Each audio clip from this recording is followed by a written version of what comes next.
Ayan, welcome again sa akin channel, Joylyn JB guys. Ayan, yung i-blender ko ngayon na fruits guys, binili ko siya, by pack na siya. Hindi na yung per kilo or yung isa-isa talaga na buo pa, ikaw pang magbalat, ganon.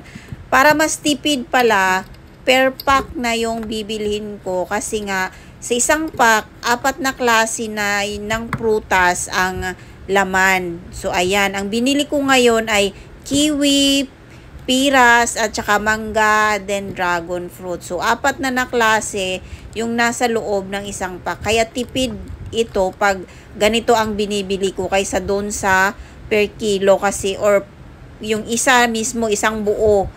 Tsaka, mas ano siya, hindi nakakasawa kasi makakapili ka. Ngayon, ganito ang binili ko. Next, bukas, or next day, iba na naman ang flavor. O iba-iba ang prutas naman. So, yun lang. Bumili din ako ng yogurt. Yung yogurt na ginagamit ko guys, ano siya, no sugar. Kasi ayaw ko ng sugar. Gusto ko natural lang. Yung nasa mga prutas, okay lang na matamis kasi nga nasa prutas siya. Hindi yung maglalagay ako ng talagang sugar na ano.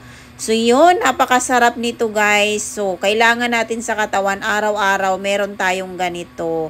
So, yun lang guys. Thank you for watching and stay safe and healthy tayo lagi. God bless everyone!